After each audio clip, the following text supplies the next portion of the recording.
মুহসিন হোসেন, সাব্বির হোসেন,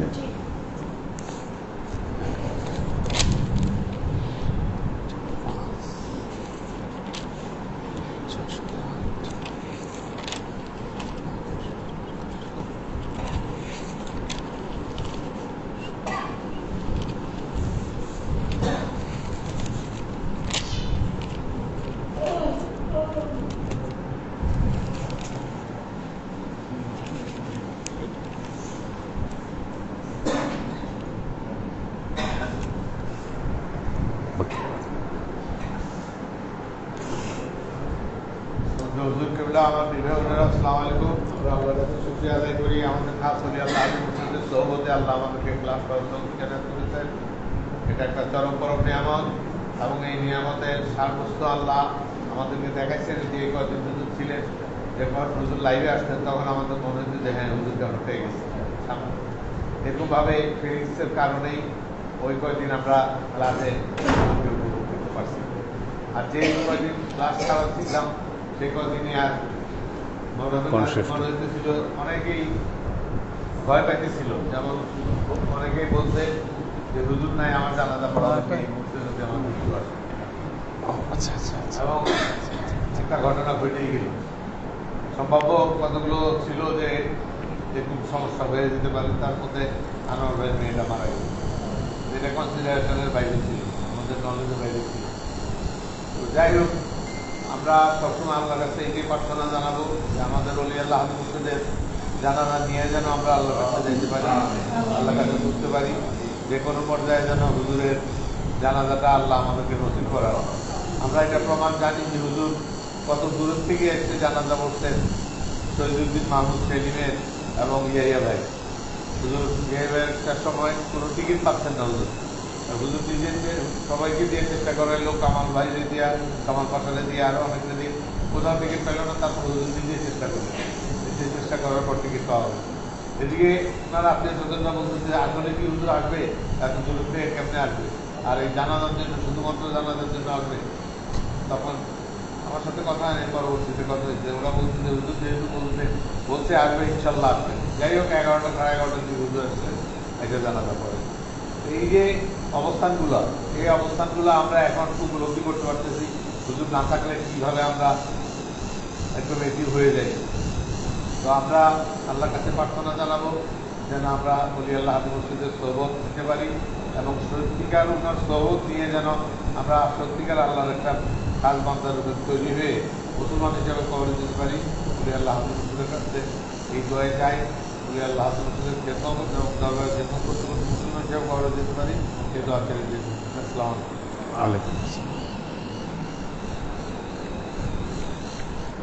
আলহামদুলিল্লাহ আলহামদুলিল্লাহ নাহমাদুহু ওয়া নাস্তাঈনুহু ওয়া নাস্তাগফিরুহু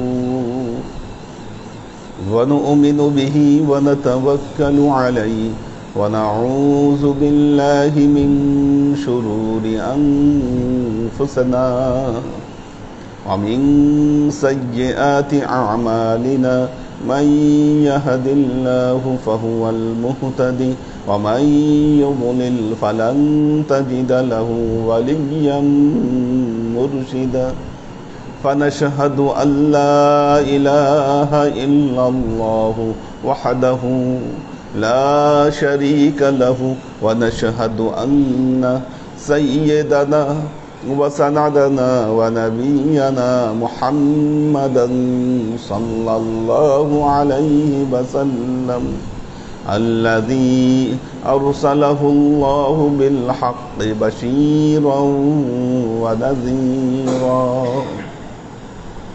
وداعيا إلى الله بإذنه وسراجا منيرا.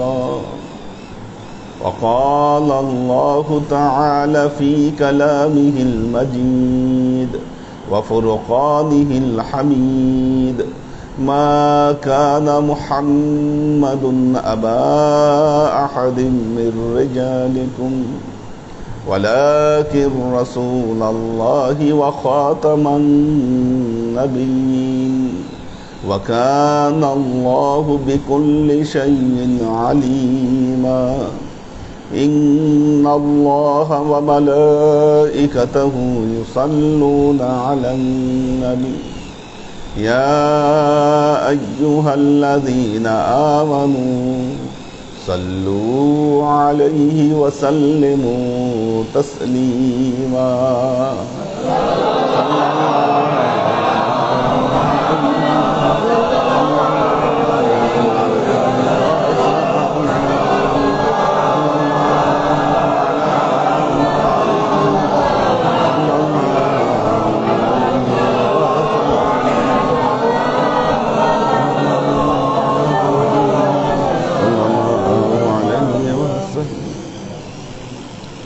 আল্লাহর আশিক ও সালেক বৃন্দ,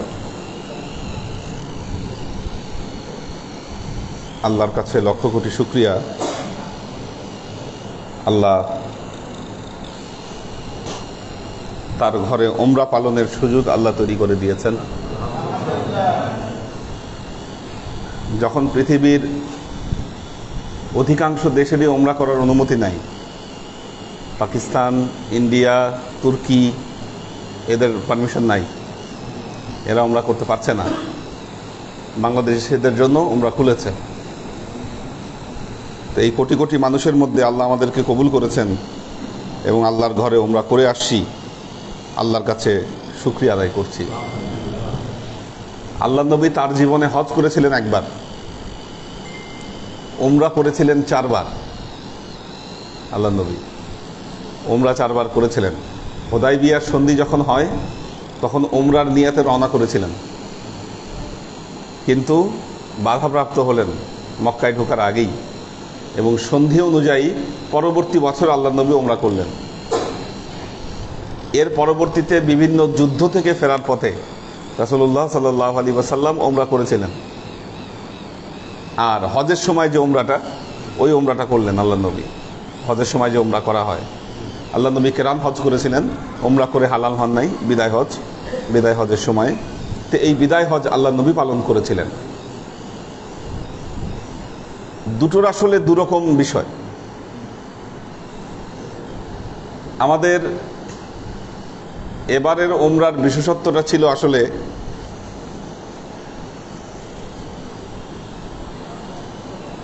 পৃথক পৃথক 3টা উমরা 3টা মিকাত থেকে করা হয়েছে। অর্থাৎ আমরা যে হাদিসে পড়েছি আল্লাহর নবী 4টা মিকাত ঠিক করে দিয়েছেন। আমরা আসলে সাধারণত করি কি, বাইতুল্লাহ গেলে একবার উমরা করে তারপর হালাল হয়ে যায়, তারপর আমরা বারবার উমরা করতেই থাকি। আল্লাহ নবী এক সফরে 1 উমরা করছেন, অর্থাৎ মিকাত ক্রস করে একটাই উমরা করছেন আল্লাহ নবী, কখনো বেশি করেন নাই। এখন আমরা বিদেশ থেকে যাই, আমাদের আবেগ অনুভূতি মেটানোর জন্য আমরা বারবার উমরা করি। কেউ কেউ মসজিদে আয়েশায় দৌড়ান, কেউ কেউ ওই জিরানায় যান, ওই তায়েফের কাছে একটা মসজিদ আছে, ওখানে যান। বিভিন্ন, এখানে একটু ব্যথা আছে, এখান দিয়ে না, ব্যথা আছে। হ্যাঁ, তো ওই বিভিন্ন জায়গা থেকে ওনারা গিয়ে তারপরে ইহরাম বেঁধে এসে উমরা পালন করেন। ওগুলো উমরার শর্ত অনুযায়ী আসলে সহি শুদ্ধ উমরা হয় না। যেই 4টা উমরা আল্লাহ নবী ঠিক করে দিয়েছেন, 4টা মিকাত। এক হলো ইয়াল আমলাম। ইয়াল আমলাম হলো আমাদের মিকাত। আমরা বাংলাদেশ থেকে যেই মিকাতের আগেই আমরা এহরাম বাঁধি, সেটা হলো ইয়াল আমলাম, আমাদের মিকাত।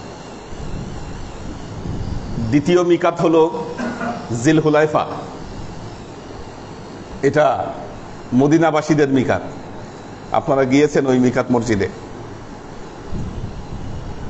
3 নম্বর মিকাত হলো কারানুল মানাজিল, শীতকালে এই সময় গেছিলাম, মনে আছে কিনা আপনাদের? মদিনায় তখন অনেক শীত ছিল, 2008-এ মদিনায় অনেক শীত ছিল। তখন আমাদের সোয়েটার এবং মাফলার ইউজ করতে হয়েছিল, আমার মনে আছে, খুব শীত ছিল তখন। আর মক্কায় তো শীত পড়ে না, সবসময় নর্মাল আবহাওয়া থাকে। পরবর্তী যে 2 বছর আমরা গিয়েছি, মক্কায় ভয়াবহ আবহাওয়া দেখেছি। উমরা করলে কেউ, তাকে অবশ্যই শীতকালে করা উচিত। ডিসেম্বর সময়টা, ডিসেম্বর জানুয়ারির মধ্যে উমরা করবেন। গরমকালে উমরা করার চিন্তা করবেন না। তাহলে কি হবে, এই যে এতগুলা জায়গা, যেই জায়গাগুলো আসলে হজের সময় দেখা সম্ভব না, ওমরায় গেলে আপনারা এই জায়গাগুলো ঘুরে আসতে পারবেন।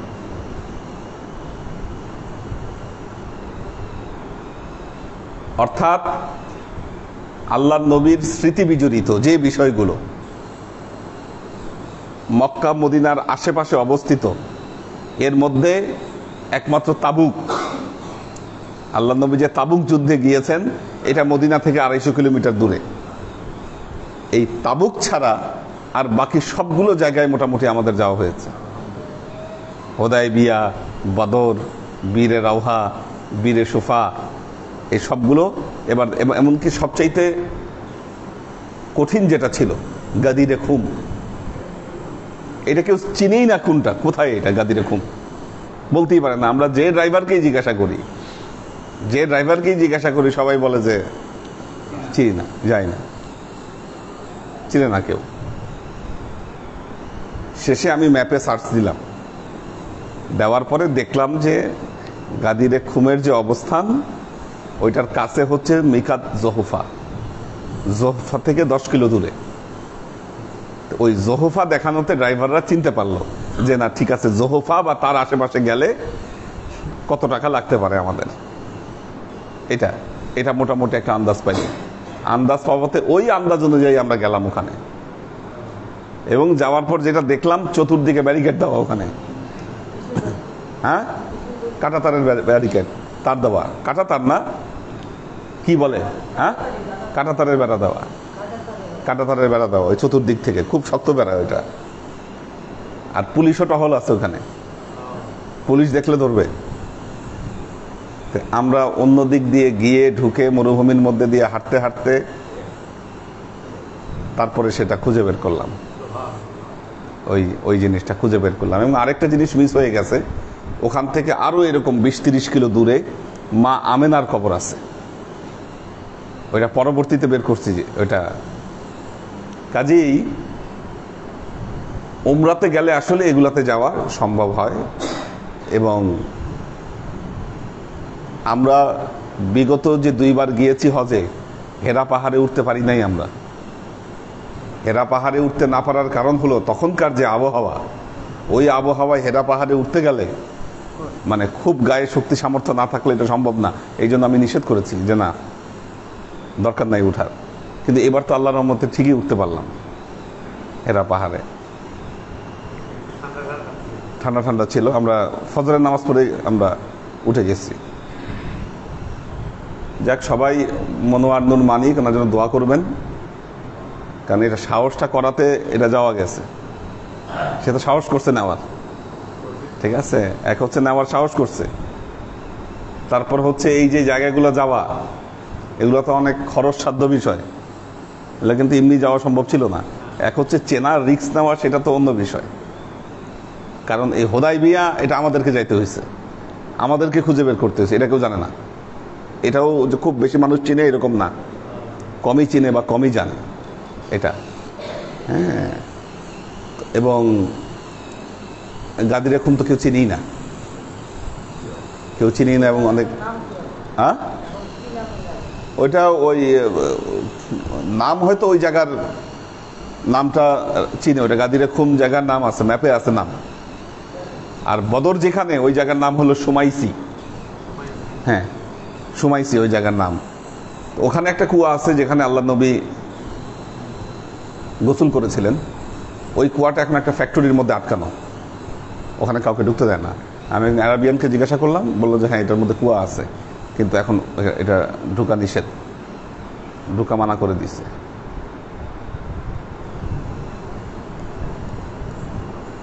তো উমরা আসলে উমরার মাধ্যমে অনেক অভিজ্ঞতা এবং এক্সপিরিয়েন্স নিয়ে আসা সম্ভব। উমরার জন্য আমি যেটা বুঝলাম, স্ট্যান্ডার্ড গ্রুপ হচ্ছে 4 জন অথবা 8 জন, এরকম যদি গ্রুপ হয়। বেশি গ্রুপ, বড় গ্রুপ হলে খরচ বাড়বে। যেমন 4 জন যদি হয়, আমরা ধরেন গাদিরে খুমে গেলাম একটা ট্যাক্সি নিয়ে, ভাড়া এরকম 400 রিয়াল ধরেন। 4 জন থাকলে সবার 100 রিয়াল করে খরচ হতো, 100 রিয়াল করে খরচ হইতো। বদরে যাওয়া আসা ট্যাক্সি নিয়ে গেলে আপনার খরচ হবে 400 রিয়ালের মতো। 4 জন থাকলে 100 রিয়াল পড়বে। এরকমভাবে খরচগুলো ভাগ হয়ে যাবে যদি মানুষের সংখ্যা এরকম থাকে। কিন্তু 4 জনের জায়গায় যদি 5 জন থাকে তখন গাড়ি লাগবে আরেকটা, তখন আবার হবে বিপদ। আবার 8 জন থাকলে তখন আবার 2 গাড়ি, খরচ তখন পোষায় যাবে। হ্যাঁ, আল্লাহর রহমতের দেশ, তার রহমতের ভূমি। সুযোগ পাইলে এখানে যাওয়া কারোরই আসলে ছাড়াটা উচিত না। আল্লাহ কখনো কখনো মানুষকে সুযোগ তৈরি করে দেয় এবং বহুত আধ্যাত্মিক অভিজ্ঞতা আপনি এই মক্কা মদিনা সফরের মাধ্যমে আপনি লাভ করতে পারেন, যেটা আসলে ভাষায় প্রকাশ করা সম্ভব না। কাবা ঘরের যে অলৌকিকত্ব, কি অলৌকিক জিনিস সেখানে লুকায় আছে, সেখানে এটার ভেতরে আল্লাহ লুকায় রাখছে, এটা সেখানে না গেলে হৃদয়াঙ্গম করা সম্ভব না। আল্লাহর বহুত খেলা সেখানে, আর এটা 1000 বছরের ঐতিহ্য। বাইতুল্লাহর যে এই সম্মান, বাইতুল্লাহর যে এই মর্যাদা, এটা 1000 বছরের ঐতিহ্য। প্রাচীন কাল থেকে মানুষ এখানে দৌড়ায় আসে এই কারণে। আজও মানুষের আগ্রহ এই ঘরের প্রতি এক ফোঁটা কমে নাই। হযরত ইব্রাহিম আলাইহিস সালাম যে দোয়া করেছিলেন বাইতুল্লাহর জন্য, কাবা ঘরের জন্য, পবিত্র কোরআনে বহু জায়গায় এই দোয়াগুলো বর্ণিত হয়েছে। হযরত ইব্রাহিম আলাইহিস সালাম অনেক দোয়া করেছেন এই বাইতুল্লাহর জন্য। আল্লাহর নবী বলেছেন, হযরত ইব্রাহিম আলাইহিস সালাম বাইতুল্লাহর জন্য দোয়া করছেন, আমি মদিনার জন্য দোয়া করছি।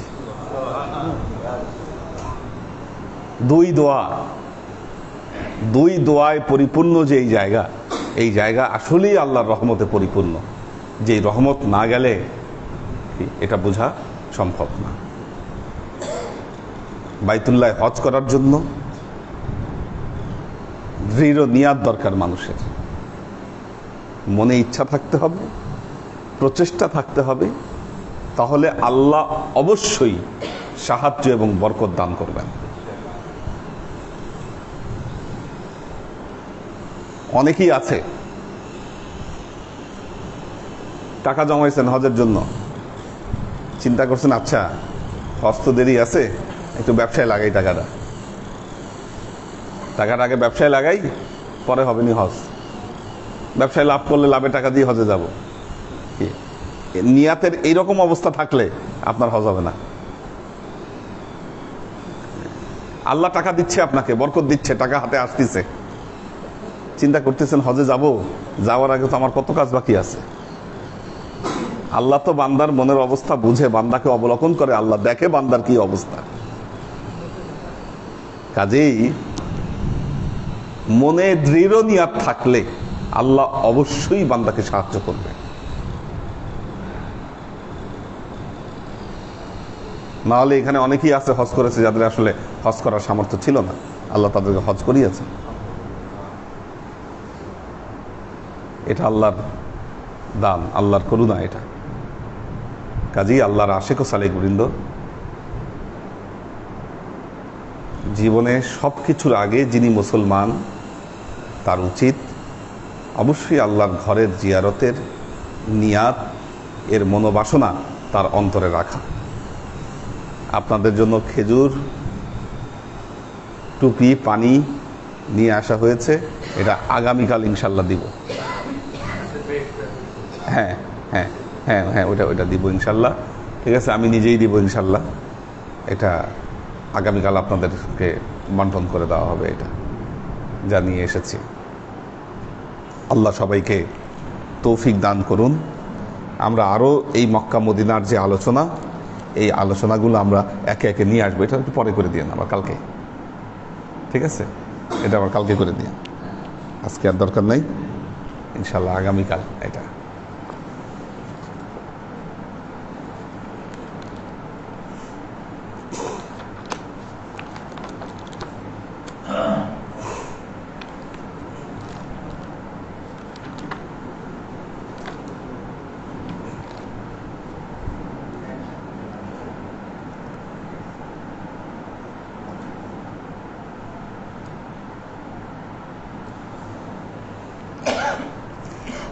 أعوذ بالله من الشيطان الرجيم بسم الله الرحمن الرحيم وإن طائفتان من المؤمنين اقتتلوا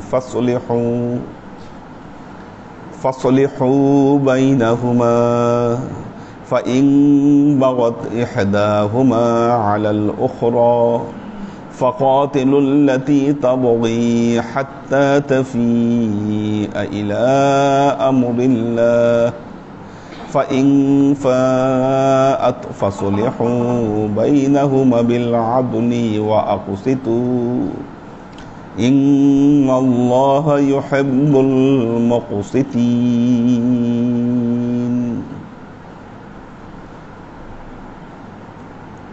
আল্লাহ বলছেন ওয়া ইন তাইফাতানি মিনাল মুমিনিন ইখতাতালু সূরা আহজাব।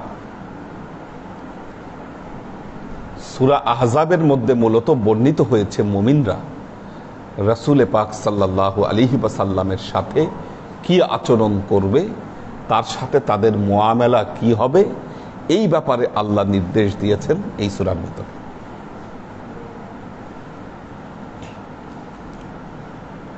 মক্কা মদিনায় গেলে আপনি যদি আপনার চোখের মধ্যে কারো কারো ইমাজিনেশন করার ক্ষমতা থাকে, কল্পনা, আমি সেখানে গেলে প্রায় কল্পনায় হারায় যাই যে 1400 বছর আগে চেহারাটা কেমন ছিল, কি পরিস্থিতি ছিল, এগুলা কিছুই ছিল না। আমরা তাজ্জব হয়েছি যখন আমরা মরুভূমির মধ্যে হেঁটেছি, তাজ্জব হয়েছি কিভাবে ওনারা এই মরুভূমির ভেতরে পথ চলছে। এটা তো সহজ কাজ না। যে বাতাস মরুভূমির মধ্যে, এই বাতাসের হিট যদি খালি একটু বেশি হয়, বাতাসের যে ফ্লো, আমাদের ভিডিওটা দেখলে বোঝার কথা, আওয়াজ আসার কথা, বাতাসের কিন্তু একটা ফ্লো আছে। আমি একবার কুয়েতে নেমেছিলাম, কুয়েত, গরমকালে, তখন এই বাতাসের ফ্লো ছিল। আমার হাতে থাকা যে চকলেট যা ছিল গলে গেছে এই বাতাসের ফ্লোতে। এই বাতাস যখন বেড়ে যায় মরুভূমির মধ্যে, তখন তো মারাত্মক অবস্থা। কোনো কারণে যদি পানি না থাকে আপনার কাছে, আপনি মারা পড়বেন মরুভূমির মধ্যে। হ্যাঁ, পানির বোতল, পানি থাকতো। আগে তো মস্ক ব্যবহার করতো, চামড়ার মস্ক ব্যবহার করতো, কারণ চামড়ার মস্ক ওইটা সেফ থাকতো। অনেকেই কাউকে হত্যা করতে চাইলে দূর থেকে তীর মেরে ওই তার মস্ক নষ্ট করে দিত। সমুদ্রে মানে মরুভূমিতে কাউকে মারতে চাইলে কিচ্ছু না, গায়ে আঘাত করা লাগবে না, দূর থেকে তীর মেরে তার মস্ক ফুটা করে দিত, শেষ, আর কিছু লাগবে না। মরুভূমির মধ্যেও শেষ, পানির পিপাসায় শেষ হয়ে যায়। এইরকম জায়গার মধ্যে আল্লাহ নবী পথ চলেছেন, চিন্তা করে দেখেন। বিপদ আপদ আমরা জানি যে আল্লাহ নবী যখন গারে সৌরে অবস্থান নিয়েছিলেন, হযরত আবু বকরের পায়ে সাপে কামড়েছিল, আল্লাহ নবী থুতু লাগাই দিলেন, সাপের বিষ পানি হয়ে গেল। সাপ খোপ ওগুলো কিন্তু অভয়ারণ্য প্রাণীদের জন্য, প্রাণী বৈচিত্র্যের জন্য ওগুলো অভয়ারণ্য। ওগুলোর মধ্যে ওখানে কেউ যায়ও না, মানুষ ডিস্টার্বও করে না। বাঁদর ঘুরে বেড়াচ্ছে, উট ঘুরে বেড়াচ্ছে ভেতরে, যে যার মতো ওখানে ঘুরে বেড়াচ্ছে, কেউ কাউকে ডিস্টার্ব করছে না ওই জায়গায়। এরকম জায়গার ভেতর দিয়ে পথ চলা, এটা এত সহজ ছিল না। আরবদের যে প্রাচীন যে ঘরবাড়িগুলো ছিল, আপনি ঘরবাড়িগুলো দেখতে পাবেন যে পাথর আর মাটি দিয়ে গাঁথনি করে এই ঘরগুলো বানানো হয়। হিমালয়ের উপরে আমি এখন এরকম ঘর দেখেছি, এখন এক্সিস্টিং আছে, তারা এই সিস্টেমে ঘর বানায়। এরকম ঘরে সবাই থাকতো। এটার মধ্যে দিয়ে পথ চলা, থাকা, খাওয়া, আল্লাহ নবীর যে খাওয়ার যে অভ্যাস ছিল, সওমে ভেসাল রাখতেন এই কঠিন আবহাওয়ায়। বাংলাদেশে আমরা ডায়েটিং করি, আরব দেশে গিয়ে আপনি ডায়েটিং করতে পারবেন না, খিদা লেগে যাবে আপনার আবহাওয়ার কারণে। এত রাফ আবহাওয়া, না খেলে আপনি সাস্টেন করতে পারবেন না ওই জায়গায়। হ্যাঁ, যেটাই খাওয়া, নর্মালি খাওয়া দাওয়া, আপনি না খেলে আপনি ওখানে সাস্টেন করতে পারবেন না। তো আল্লাহর নবীরা কত কষ্ট করেছেন এই একটা জনপদ,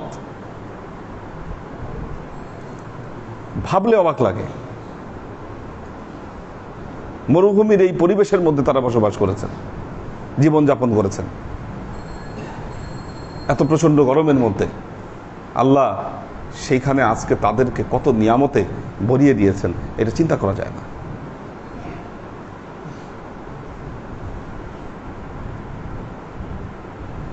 মক্কায় তো আল্লাহ নবী টিকতেই পারলেন না, টিকতেই পারলেন না। কারা বাধা দিল আল্লাহ নবীকে? তার নিজেদের লোকজন। এই যে আবু সুফিয়ান, আবুল আহাব, আবু জেহেল, সব আল্লাহ নবীর চাচারা, এরা আত্মীয় স্বজন। এনাদের অত্যাচারে টিকতে না পেরে রাসূলুল্লাহ সাল্লাল্লাহু আলাইহি ওয়াসাল্লাম মক্কা থেকে মদিনায় তিনি হিজরত করতে বাধ্য হলেন। মদিনাবাসীরা আল্লাহর নবীকে সানন্দে গ্রহণ করলো। ওনাদের অন্তরে কি দিয়েছিল আল্লাহ? কারণ আবহাওয়া একটা বড় ফ্যাক্ট। মক্কার আবহাওয়া হলো রাফ আবহাওয়া, ভয়াবহ আবহাওয়া। আজকে মক্কার যে কারেন্ট সিচুয়েশন, এটা চিন্তা না করে আপনি 1400 বছর আগে আপনি চিন্তা করেন, যে মরুভূমি দিয়ে আমরা হেঁটেছি, ওই মরুময় ছিল সারা আরব। মক্কায় কিন্তু গাছও হয় না। এখন বিভিন্ন আধুনিক সিস্টেম দিয়ে কিছু কিছু জায়গায় গাছ তৈরি করেছে, পানি দিয়ে দিয়ে। আরাফার ময়দানে কিছু গাছ লাগাইছে, তারপর এরকম আরো বিভিন্ন জায়গায় গাছ লাগিয়েছে, কিন্তু এখানে কোনো গাছ হয় না।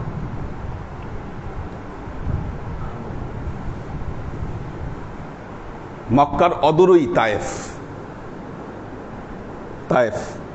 সেখানে আবার পরিবেশ অন্যরকম, দারুণ আবহাওয়া।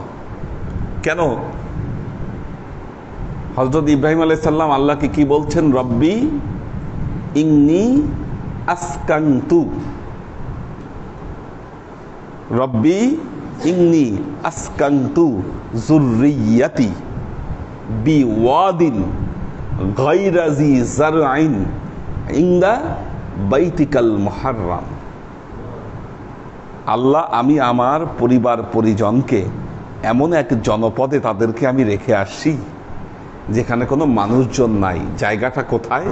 ইনদা বাইতিকাল মুহাররাম, আপনার ঘরের কাছে। ইনদা, কেউ কেউ বলছেন ইনদাটা হলো তায়েফ। পানির খোঁজে মা হাজারা ওখানে গেছিলেন, গিয়ে ওখানে কুয়া পাইছিলেন, কিন্তু ইব্রাহিম আলাইহিস সালাম প্রথমে তায়েফে দিয়ে গেছিলেন ওখানে। আর এই যে দোয়া করলেন, দোয়া করার কারণে তায়েফের আবহাওয়া চেঞ্জ হয়ে গেছে। ওখানে ফসল টসল, ফল ফলাদি সব হচ্ছে, গাছপালা সব হচ্ছে, আঙ্গুর হচ্ছে, ঠিক আছে, বিভিন্ন ধরনের ফল চাষ হচ্ছে। আল্লাহ কি নিয়ামত দিয়ে রাখছে। কিন্তু মক্কা টোটালি ডিফারেন্ট। আল্লাহ নবী এখানে টিকতে পারলেন না, টিকতে না পারে কি করলেন? মক্কা থেকে মদিনায় হিজরত করলেন। মদিনাবাসী সানন্দে গ্রহণ করলো আল্লাহ নবীকে। গান গেয়ে গিয়ে তলা আল বাদরু আলাইনা মিন সানিয়াতিল বিদা। আল্লাহ নবী সেখানে গেলেন, পরিবেশ চেঞ্জ হয়ে গেল। সবাই আল্লাহ নবীকে নেওয়ার জন্য উঠে পড়ে লাগছে, কে নিবে আল্লাহ নবীকে? আল্লাহ নবী বললেন যে না, তোমরা কে আমাকে নিতে চাও সেটা আমি জানি না, আল্লাহ আমাকে যেখানে থাকার ব্যবস্থা করবে আমি সেখানে থাকবো। কোথায় থাকার ব্যবস্থা করবে? বললেন আমার উট যেখানে গিয়ে থামবে, আমার উট যেখানে গিয়ে থামবে সেখানেই আমি থাকবো। তো আপনি আজকে যে মক্কা নগরী দেখতে পাচ্ছেন, এই যে মসজিদে নববী, তার আশেপাশে এমনকি জান্নাতুল বাকি, এই পুরোটা ঘর বাড়িতে পরিপূর্ণ ছিল। ইতিহাস পড়লে হঠাৎ করে একটা ফ্ল্যাশব্যাক হয়। এগুলো সব ঘর বাড়ি, মানুষের জনপদ, এখানে বিরাট শহর, এই সব জায়গায় ছোটখাটো ছোটখাটো ঘর। উট হাঁটতে হাঁটতে এখন যে আল্লাহ নবীর রওজা যেই জায়গায়, এই জায়গাটা ছিল হযরত আবু আইয়ুব আনসারী রাদিয়াল্লাহু তাআলা আনহুর ঘর, এই মসজিদে নববীর এই জায়গাটায়। ওখানে গিয়ে উট থেমে গেল। আল্লাহ নবী বললেন, এটাই হবে আমার বাসস্থান। থাকতে শুরু করলেন, পাশে মসজিদ বানালেন, কি আজান দেওয়া হলো। পরবর্তীতে একটু একটু করে মানুষ জায়গাগুলোকে ওয়াকফ করতে শুরু করলো। আল্লাহ নবী কারো কাছ থেকে হয়তো জায়গা কিনে নিছেন, পরবর্তীতে খলিফা ওমরের সময়, অন্যান্য খলিফাদের সময় কি জায়গা আরো বৃদ্ধি পেয়েছে। জান্নাতুল বাকি যেখানে, এটা ওই দুইজন ইয়াতিমের সম্পদ ছিল, তাদের কাছ থেকে কিনে তাদেরকে অন্য জায়গায় দিয়ে তারপর এই জায়গাটা নিয়ে আসে, পুরা গোরস্থানটা। সেখানে 10,000 সাহাবীর কবর আছে ওই জান্নাতুল বাকিতে। এখন ঢুকতে দেয় না, ঢোকাটা একটু রেস্ট্রিক্টেড। শুধু 2 বেলা নামাজের পরে লাশ নিয়ে যখন যায় তখন ঢুকতে পারে মানুষ, আগের মতো কমন ঢুকতে দেয় না। নাহলে আমাদের একদিন ইচ্ছা ছিল লাইফটা ওখান থেকে করাবো আপনাদেরকে। হ্যাঁ, আগে ঢুকতে দিত, এখন ঢুকতে দেয় না। হ্যাঁ, কোনখানে কার কার কবর আছে এটা ভেতরে ঢুকলে আপনাদেরকে দেখাতাম, সেটা আমি দেখাতে পারতাম ওইটা, কিন্তু ভেতরে ঢুকতে দেয় না এখন। তো এই জন্য আমরা ভেতরে ঢুকতে পারিনি জান্নাতুল বাকির। আস্তে আস্তে এই জায়গাগুলো এই অবস্থায় এসেছে, নাহলে আগে এখানে সব ঘর বাড়িতে পরিপূর্ণ ছিল। সেখানে আল্লাহ নবী অবস্থান করলেন।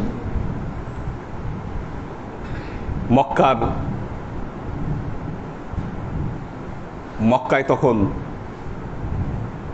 3 ধরনের লোক বসবাস করত। এক হলো ইহুদি গোত্র, দ্বিতীয়ত হলো পৌত্তলিক, মূর্তি পূজা করত যারা, তৃতীয়ত হলো হানিফ সম্প্রদায় যারা ছিল, আল্লাহর একত্ববাদে যারা বিশ্বাস করত, এক খোদার ইবাদত করত। এরা তারা মূলত, হ্যাঁ, হযরত ইসমাঈল আলাইহিস সালামের যে রূপটা যেটা আছে সেটা, তারাই মূলত আল্লাহ নবীকে সাদরে গ্রহণ করলেন। এখন তারা তো গ্রহণ করলেন, এখানে আল্লাহ নবী মদিনা রাষ্ট্র করবেন, নিরাপত্তার দরকার আছে, একা তো আর নিরাপত্তা হবে না। তখন সমস্ত গোত্রের সাথে বসে আল্লাহ নবী একটা চুক্তি করলেন যে আমরা এই চুক্তির ভিত্তিতে চলব। আল্লাহ নবী মক্কা থেকে মদিনায় গিয়েছেন নবীকে আমন্ত্রণ জানিয়ে, তখন একটা দল অলরেডি ইসলাম কবুল করে ফেলছেন।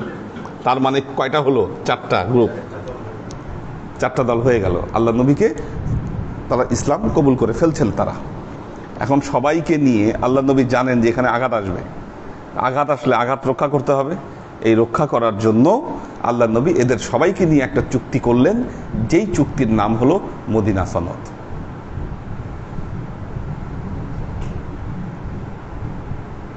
সমস্ত যুদ্ধ বিগ্রহ, মদিনার গোত্রে গোত্রে যে যুদ্ধ, এই যুদ্ধগুলো মারাত্মক ছিল। মদিনার আউস এবং খাজরাজ গোত্র, তারা 100 বছর যুদ্ধ করেছে শুধু একটা পাতিল ভাঙ্গা নিয়ে। একটা পাতিল ভাঙ্গা, অর্থাৎ আউস গোত্রের সীমান্তে একটা পাতিল ছিল, এই পাতিলটা ভাঙ্গা। কে ভাঙছে? খাজরাজ গোত্রের কেউ ভাঙছে। এইভাবে তারা 100 বছর যুদ্ধ করছে শুধু এই ভাঙ্গা পাতিলের প্রতিশোধ নেওয়ার জন্য। আল্লাহ নবী এদের মধ্যে সমাধান করে দিলেন। বাকি ইহুদি গোত্রগুলোর মধ্যে চুক্তি করলেন, সমাধান করলেন, সমাধান করে সেখানে মদিনা রাষ্ট্র গঠন করলেন। গোত্র গোত্র ছিল, তখন মদিনা একটা ফর্মে দাঁড়ায় গেল। এখন যখনই ফর্মে দাঁড়ায় গেল, তখন তো মক্কাবাসীদের টনক নড়ল। মদিনা দখল করার জন্য 2বার চেষ্টা চালায়। একটা হলো উহুদের সময়, মক্কা দখল করতে, মদিনা দখল করতে আসছিল, পারেনি। আরেকটা হলো খন্দকের যুদ্ধের সময়, মদিনা দখল করতে আসছিল, পারেনি।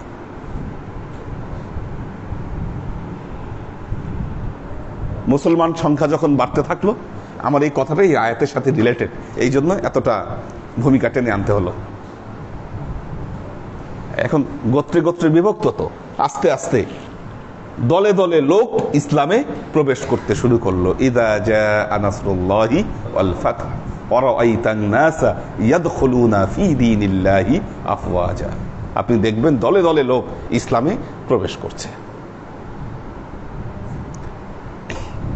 আপনারা দেখেছেন মসজিদে নববীর ভেতরে যে খুঁটিগুলো আছে, তার মধ্যে একটা খুঁটি হলো ওস্তানে তওবা। ওস্তানে তওবা হযরত আবু লুবাবা রাদিয়াল্লাহু তাআলা আনহু, বনু কুরাইজা গোত্রের মানুষ তিনি। এরা বেঈমানি করছে আল্লাহ নবীর সাথে।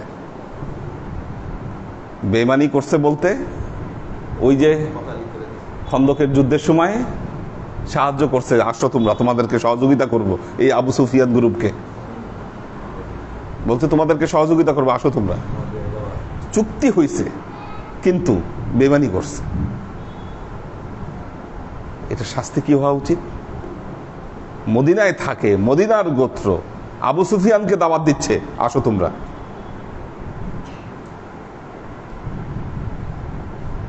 আল্লাহ নবী সিদ্ধান্ত দিলেন এদেরকে হত্যা করা হবে। এখন আবু লুবাবা যখন গেছে, ওনার কওমের ভেতরে সবাই কান্নাকাটি শুরু করছে, কি হবে আমাদের। উনি গলার মধ্যে ইশারা দিয়ে বলেছিলেন, তোমাদের সবাইকে হত্যা করা হবে। এখন যুদ্ধের গোপন খবর উনি ফাঁক করে দিলেন। উনি যখন ফিরে আসলেন, ওনার কাছে অনুশোচনা হলো খুব, যে আমি কাজটা ঠিক করিনি। তিনি মসজিদে নববীর ওই খুঁটিতে গিয়ে ওনার হাত তিনি বেঁধে ফেললেন, বললেন, আল্লাহ আমাকে মাফ না করা পর্যন্ত এই খুঁটির মধ্যে আমার হাত বাঁধা থাকবে। এইভাবে 40 দিন পার হয়ে গেল, ওনার হাত বাঁধা খুঁটির মধ্যে, নিজের হাত নিজেই বেঁধে রাখছে। 40 দিন পর আল্লাহ নবী নিজে এসে তার হাত খুলে দিলেন এবং বললেন, আল্লাহ তোমার তওবা কবুল করেছেন। এবার দেখলাম ওখানে লেখা আছে ওস্তানে আবু লুবাবা, তওবা শব্দটা নাই এখন, আবু লুবাবা লেখা উপরে, না এখন আবু লুবাবা। যাই হোক, একই ঘটনা, ঘটনা একই। এখন মুসলমানদের মধ্যে সমস্যা হতে পারে, গোত্রে গোত্রে মারামারি লেগে যেত, ভেজাল লাগতো, সমস্যা হতো। وَإِن طَائِفَتَانِ مِنَ الْمُؤْمِنِينَ اقْتَتَلُوا, আল্লাহ বলছেন,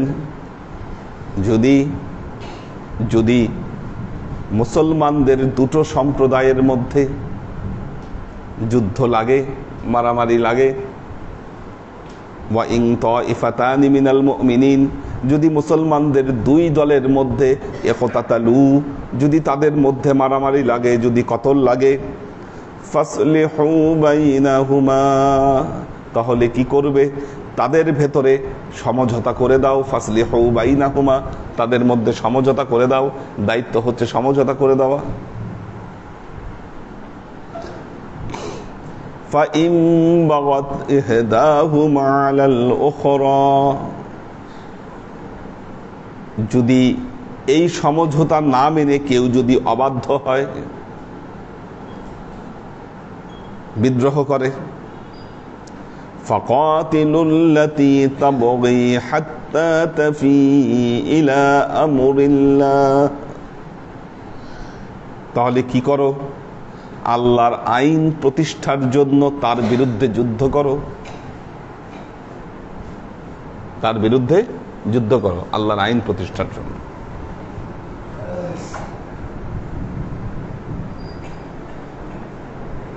ইলা আমরিল্লাহ, দেখুন আল্লাহর আশিক ও সালেক বৃন্দ,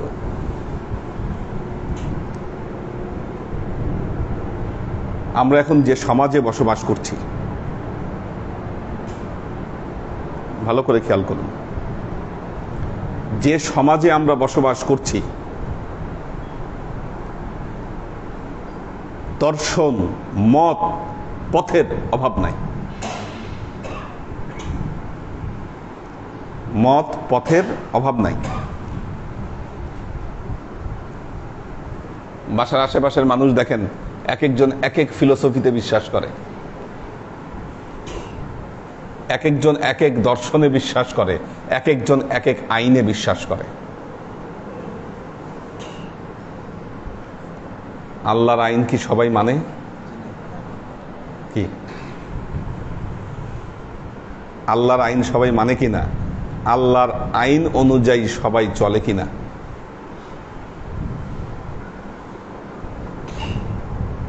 কি আল্লাহর উপরে যে সারেন্ডার করা, ওই সারেন্ডার আমাদের মধ্যে নাই, আমরা মানি না।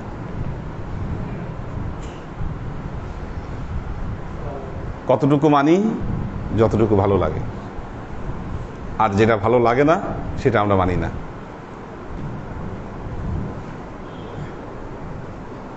সেটা আমরা মানি না।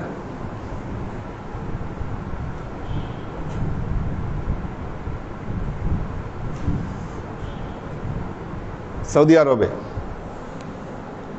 শরিয়া আদালত, আমাদের দেশে আইনি আদালত আছে, আবার কোর্ট মার্শাল আছে, কিন্তু কি মার্শাল ল কোর্ট আছে, কি সেনা আইন এটা আছে আমাদের দেশে। সেনা আইনে কিন্তু কোনো মার্সি নাই, মাপ নাই। দোষ প্রমাণ হয়েছে তো খবর আছে আপনার। ইসলামী শরিয়া একটা আইন আছে। আমরা যদি শরীয়তের মানদণ্ডে সবাইকে বিচার করতাম, মুক্তি পেয়ে যেতাম আমরা। খুব গুরুত্বপূর্ণ বিষয়। শরিয়া অনুযায়ী আমরা আমাদের জীবন চালাই না, আমরা চলি না, আমরা শরিয়া অনুযায়ী।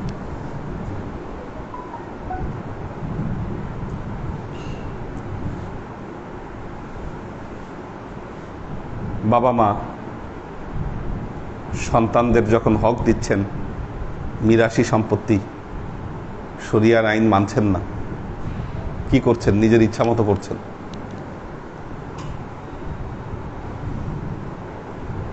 ওই দিন দেখলাম ইন্ডিয়ার এক ধনকুবের,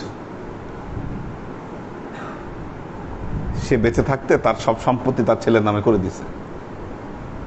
তারপর যেটা করছে, তার ছেলে কি সিংহানি নাম জানি,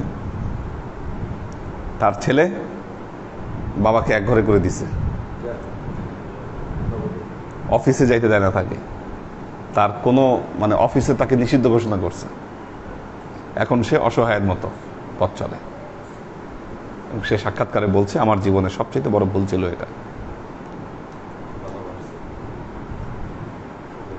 যদি শরিয়া আইন অনুযায়ী চলতেন, তাহলে আপনার জীবনে এই দুর্ভোগ আসতো না।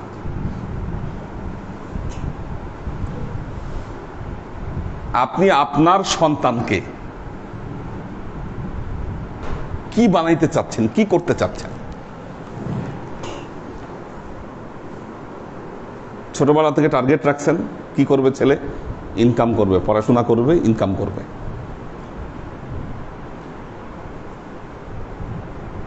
বর্তমান সময়ে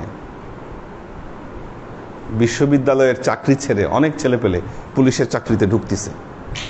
এই সময় বিশ্ববিদ্যালয়ের চাকরি ছেড়ে পুলিশের চাকরিতে ঢুকছে। কেন?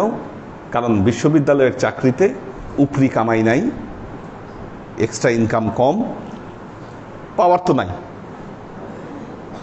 আর পুলিশের চাকরিতে পাওয়ার আছে, উপরি ইনকাম আছে। কি এই জন্য কি করতেছে? বিশ্ববিদ্যালয়ের চাকরি ছেড়ে পুলিশের চাকরিতে ঢুকছে। আমরা আমাদের সন্তানকে ছোটবেলা থেকেই নিয়াত করতেছি, এ বড় হবে, বড় হয়ে টাকা কামাবে, টাকা কামাইলে কি হবে? আমি ভালো থাকবো। একটাবারও চিন্তা করেন নাই যে না, আমার ছেলের মধ্যে আমি আমার নবীর আদর্শ আমি ঢুকাই দিই। এই চিন্তাটা আপনি একটাবারও করেন নাই। আর এই চিন্তা করেন নাই বলেই মনে রাখবেন, এর ব্যত্যয় ঘটার কারণে আপনি কষ্ট পাবেন এর কাছ থেকে। মুখে মুখে আপনি ইসলামের কথা বলেন, মুখে মুখে নবীর ভালোবাসার কথা বলেন আপনি, ঠিক আছে, কিন্তু আপনিই মনে করেন যে নবীর আদর্শ আসলে এই বর্তমান সময়ের জন্য এটা ব্যাকডেটেড।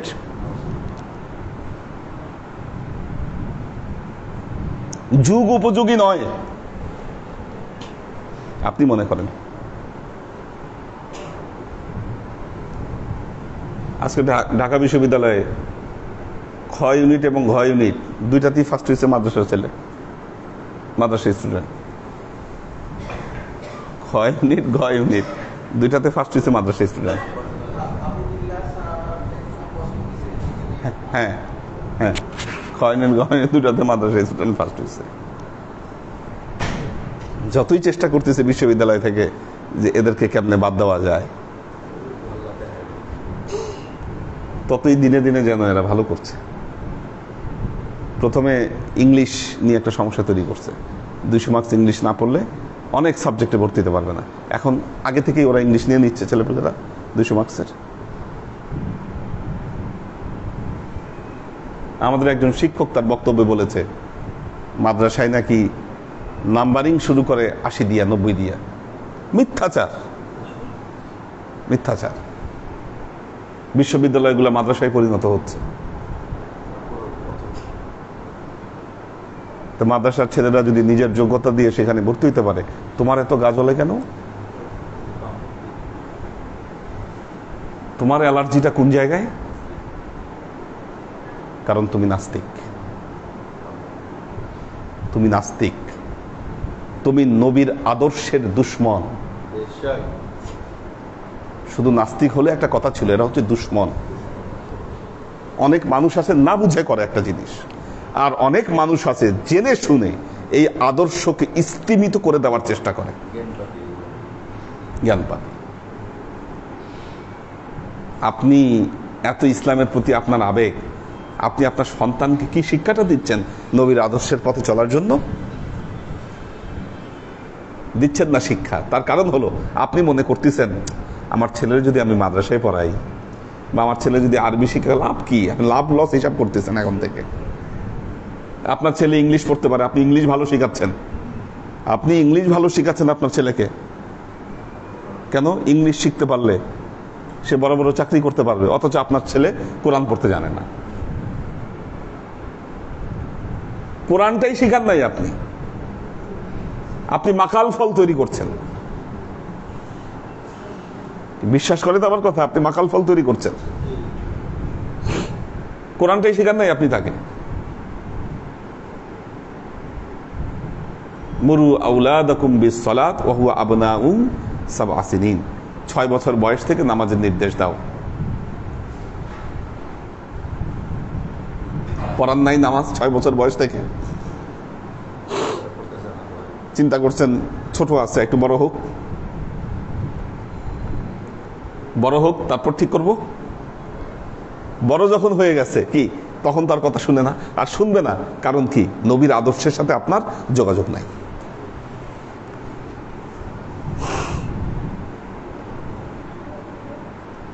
আপনারা কি মনে করেন মুসলমানদের এই করুণ পরিণতি এমনি? তুর্কিরা 600 বছর পৃথিবী শাসন করছে। তারা,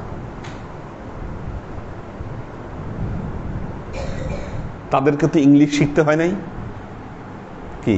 খ্রিস্টানদের স্কুলে গিয়ে তাদেরকে পড়তে হয় নাই কি?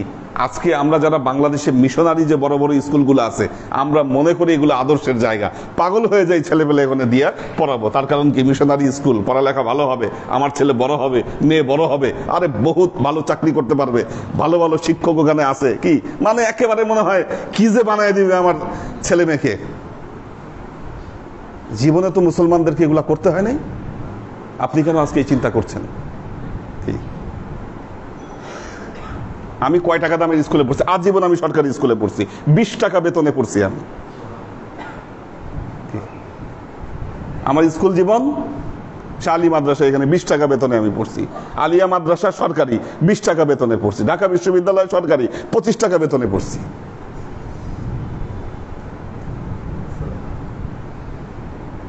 আল্লাহ রহম না করলে কিচ্ছু সম্ভব না। পড়ান, আপনি যত দামি স্কুলে যা কিছু করান, ওই উপর থেকে রহমত না আসলে এটা সম্ভব না। কি মুসলমান যদি তার আদর্শকে ভুলে যায়, ওকে দিয়ে কিচ্ছু হবে না।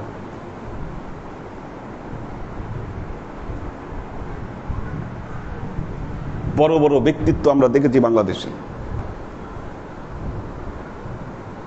একা একা ঘরে পড়ে মারা গেছে তারা। কয়জনের দৃষ্টান্ত আপনি শুনবেন? একা একা ধুকে ধুকে মরছে, ছেলে পেলে খবরও নেয়নি, মরার পর আসেও নাই, দেখেও নাই। কয়টা উদাহরণ চান?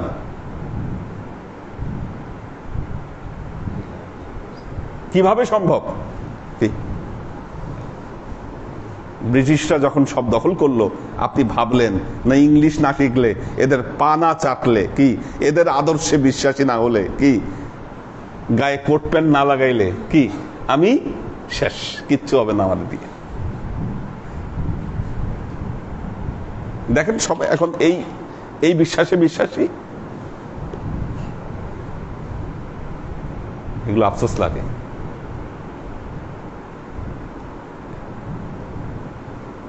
আমাদের বিশ্ববিদ্যালয়ে ঢুকলে কিছু বাম সংগঠন আছে, এরা শুরুতেই উৎপেতে থাকে,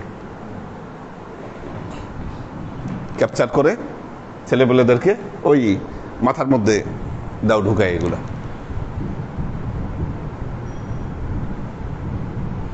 কারা এদের ফাঁদে পড়ে? যাদের আসলে ছোটবেলা থেকে এই বেসিক নলেজটা গড়ে ওঠে না। এই জন্য বলি, দরবারে যখন আসবেন আপনার ছেলে মেয়েদেরকে নিয়ে আসেন। এই কথাগুলো, এই শিক্ষাগুলো তাদের মাথায় ঢুকলে ছোটবেলা থেকে, কি বড় হলে এগুলো ফাঁদে তারা পড়বে না।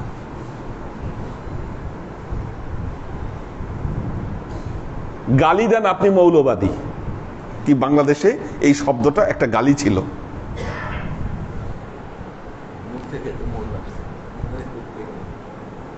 কি গালি? মৌলবাদী।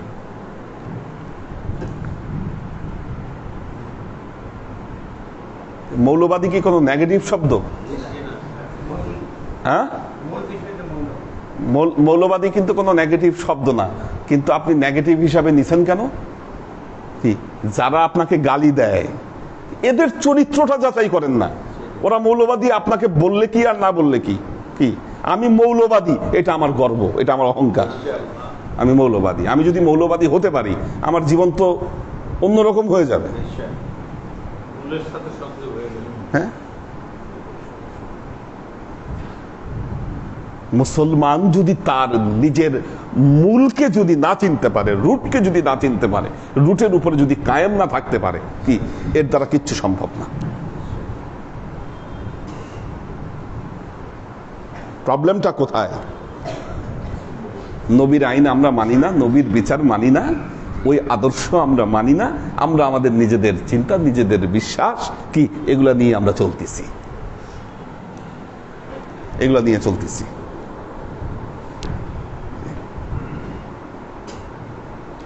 কেউ ইংরেজ, কেউ পর্তুগিজ, কি কেউ লন্ডনী, কেউ আমেরিকান, বহুত সাজে সবাই সাজতে চাচ্ছেন,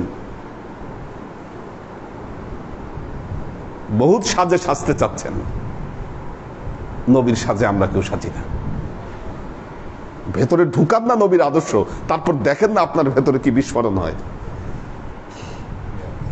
বিশ্বাসটা ভেতরে নাই, আমার সেই বিশ্বাসটা ভেতরে নাই। পৃথিবী ঘুরে দাঁড়াচ্ছে। আসলে খুব খারাপ সময় আমরা পার করেছি। ব্রিটিশরা শোষণ করেছে আমাদেরকে 200 বছর।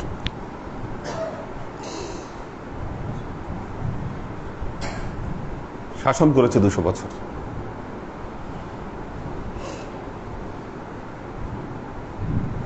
এমন ভাবেই শাসন করছে আমাদেরকে, কি এখনো তাদের যে আইন কানুন, ওগুলা গলা থেকে আমরা নামাইতে পারি নাই। ওরা বাম দিক দিয়ে চলাইছে রাস্তার, আমরা বাম দিক দিয়ে চলি, কি ডাইন দিকে আর চলতে পারিনি।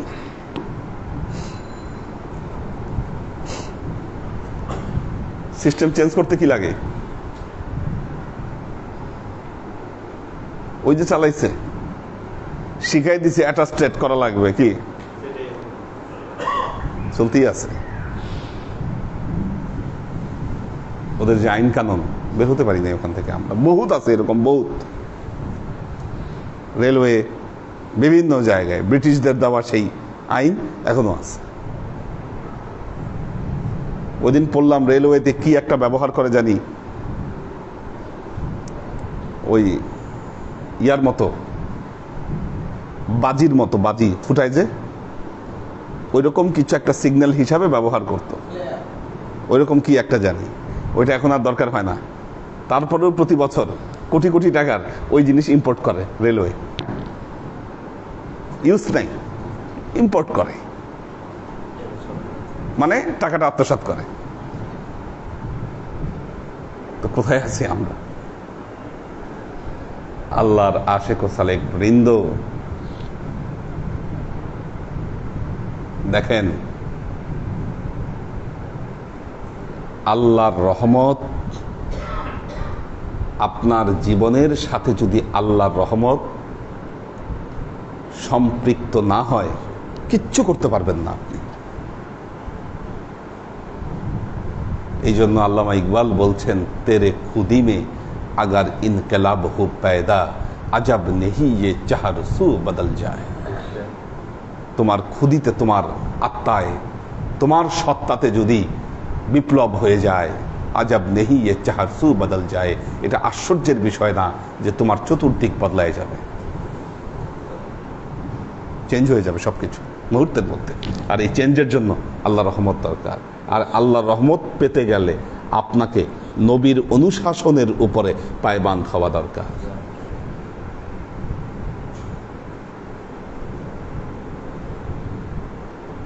আমরা মুখে বলি এক, অন্তরে আমাদের আরেক।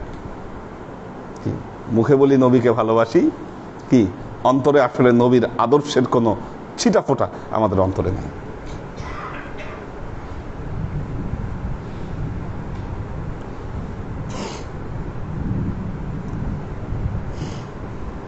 আমাদের যুবকদের মধ্যে অনেকে বাইরে গেলে পাঞ্জাবি পায়জামা পরতে ভয় পায়, মনে করে যে না মোল্লা বলবে না কি বলবে। কি দাড়ি রাখা তো এখন ফ্যাশন, আমাদের সময় দাড়ি রাখা ফ্যাশন ছিল না। কি এখন দাড়ি ফ্যাশনেই রাখে অনেকেই, কি ফ্যাশন হিসাবে দাড়ি রাখে।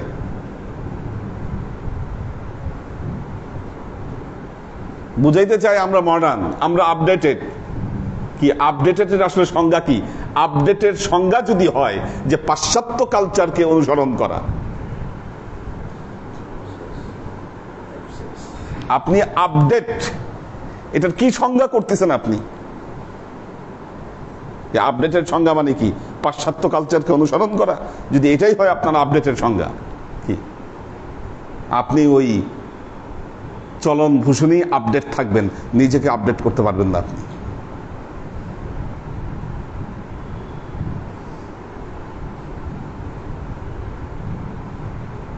আল্লাহর আশিক ও সালেক বৃন্দ, আরব দেশে এখন যা দেখছি এটা আমাদের জন্য সুখকর না, খারাপ দিকে যাচ্ছে। তবে হ্যাঁ, অন্ধকারের পরেই আলো থাকে।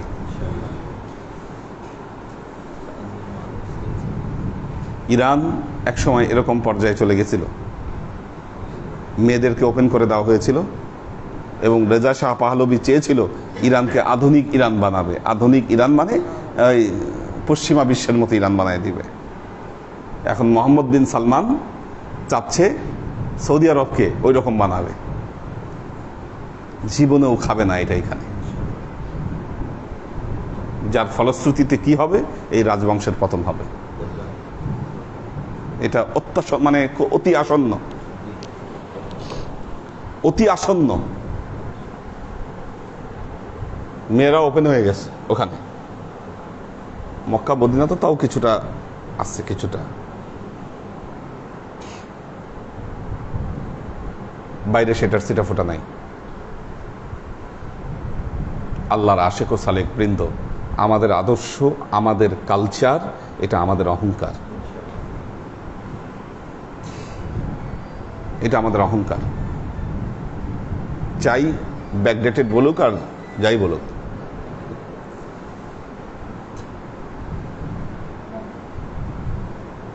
আরব দেশের মানুষ তাদের অনেক ক্ষেত্রে অনেক কালচার ধরে রাখছে।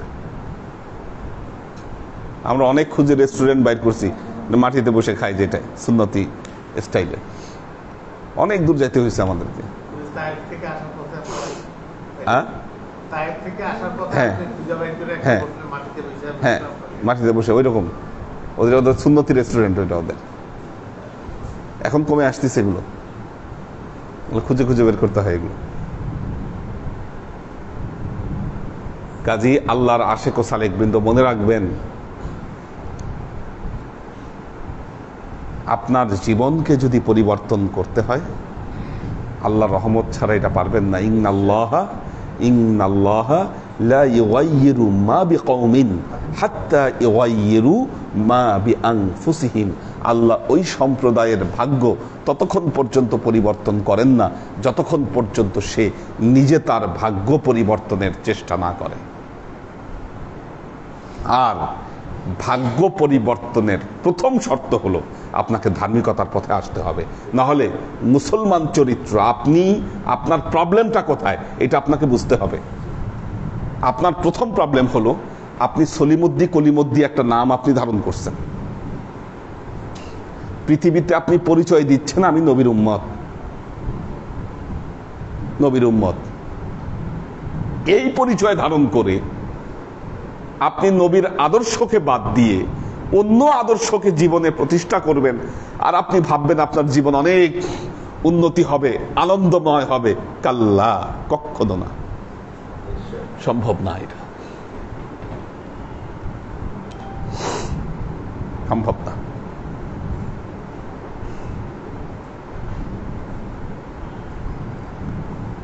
এখন শয়তান মহাশয় আছে আপনার আশেপাশে, এখন আপনাকে দৃষ্টান্ত দিবে। হ্যাঁ, হুজুর এই কথা বললো, আচ্ছা তাইলে আমার পাশের ওই একটা ছেলে আছে, সে এখন ভালো চাকরি করে, ভালো ব্যবসা করে, ওরা তো দেখি নাই খুব বেশি ধার্মিক।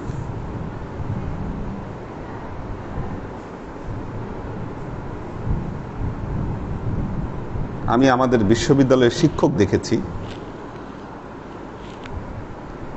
মাদ্রাসা থেকে পড়ে আসছেন, বিশ্ববিদ্যালয়ের শিক্ষক হয়েছেন, এখন তিনি অবাধে মদ আর সিগারেট খান। কি লাভ হলো? লাভটা কি হলো? পরিণতি ধ্বংস, পরিণতি ধ্বংস।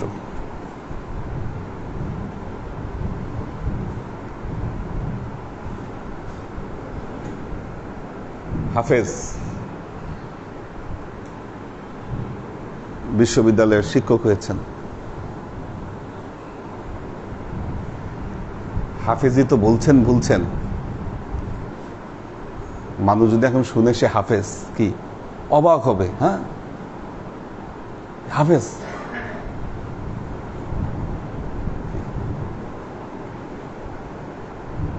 শতাব্দীর নির্দিষ্ট একটা সময় দেখেন, ইহুদি খ্রিস্টানদের চক্রে পড়ে, ফান্ডে পড়ে, তাদের কিছু ফান্ড নিয়ে, তাদের কিছু প্যাট্রোনাইজিং এর কারণে কি কিছু ব্যক্তিবর্গের উন্নতি হয়েছে। সামগ্রিকভাবে কি মুসলমানরা উঠতে পেরেছে? পরাধীন করে রাখছে আমাদেরকে। কিন্তু এই অবস্থা থেকে যদি আমরা উঠে যেতাম, আমরা যদি দাঁড়াতে পারতাম, আমরা তাদের ভাগ্য নির্ধারণ করতাম। আমরা তাদের ভাগ্য নির্ধারণ করতাম, আমরা তাদেরকে চাকরি দিতাম। এই অবস্থা তো হয়নি, করতে পারিনি আমরা। তার কারণ হলো আমরা আমাদের আদর্শ থেকে সরে গেছি। কেন ইসলামী আদর্শ আমাদের প্রতিটা জায়গায় আমরা বাস্তবায়ন করতে পারবো না? বলেন, বাধা কোথায়? সদিচ্ছার অভাব।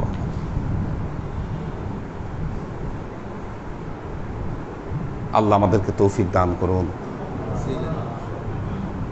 কাজী এখানে আয়াতে বললেন যে হে নবী, আপনি কি করবেন? ফয়সালা করে দিবেন। এবং সেটা হলো আমরিল্লাহ, আল্লাহর আমর, আল্লাহর আদেশ। ফাইন বাগত ইহদাহুমা আলাল উখরা, যদি একজন আরেকজনের উপর তখন সীমা লঙ্ঘন করে, ফাকাতিলুল্লাতী তাবগী হাত্তা তাফিআ ইলা আমরিল্লাহ, তখন কি করেন? তার বিরুদ্ধে যুদ্ধ ঘোষণা করেন যতক্ষণ পর্যন্ত আল্লাহর আদেশের প্রতি সে ফিরে না আসে। ফাইন ফাআত ফাসলিহু বাইনাহুমা বিল আদলি ওয়া আকসিতু, তখন কি করবেন? ন্যায় পরায়ণতার ভিত্তিতে তাদের উভয়ের মধ্যে ফয়সালা করে দিবেন।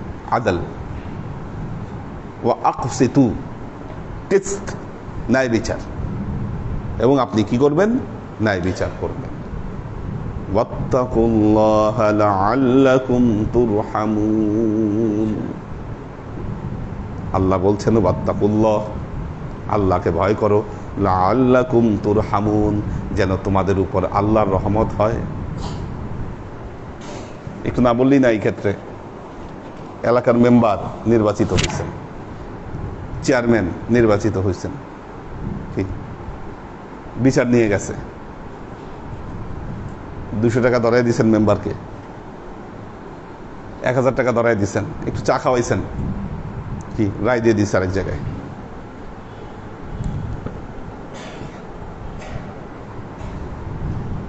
ন্যায় বিচার।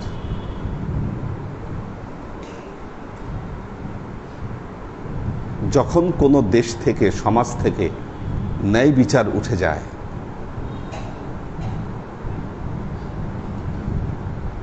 আল্লাহর রহমত সেখান থেকে চলে যায়, আল্লাহর রহমত চলে যায় সেখান থেকে।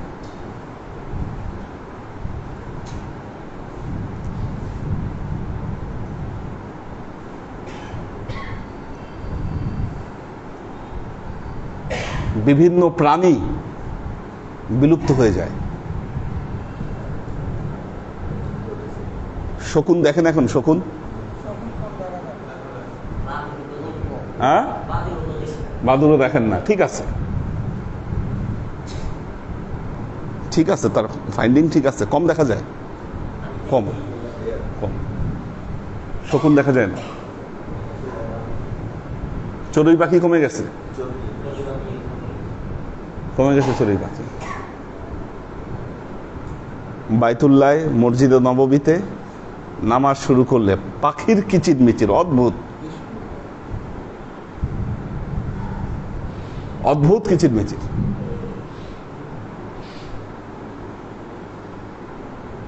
ন্যায় বিচার না থাকলে রহমত থাকে না। এবং এই ক্ষেত্রে মনে রাখবেন, প্রত্যেকটা মানুষের হাতেই আল্লাহ ন্যায় বিচারের দণ্ড তুলে দিয়েছেন। একটু মন দিয়ে শুনেন কথাটা।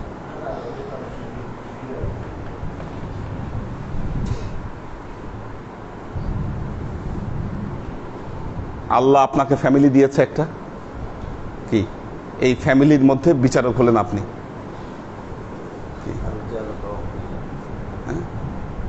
এটাই আপনার রাজত্ব, এটাই আপনার রাজ্য, এটাই আপনার রাজ্য।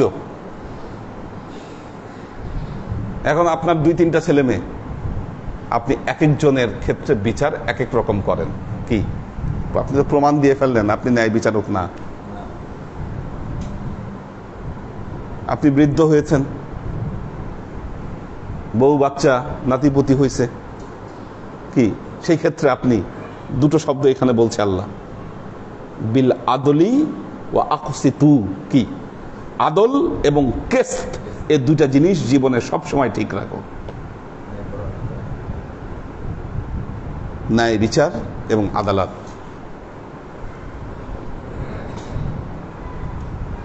ন্যায় বিচার এবং আদালত জীবনে প্রতিটা সময় বলেন। হ্যাঁ,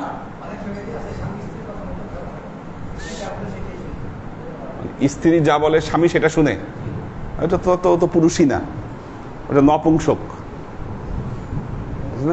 তাকে বলা হবে নপুংসক। কোরআনে বলছে আর রিজালু কাওয়ামুনা আলান নিসা, পুরুষ নেতৃত্ব দিবে নারীকে।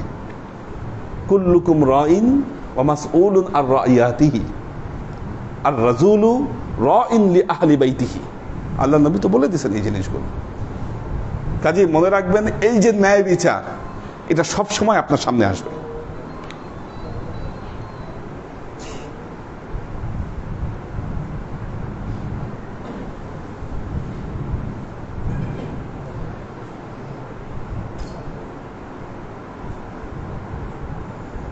যেমন ধরেন কিছু ডিস্ট্রিবিউশন করব, এখানে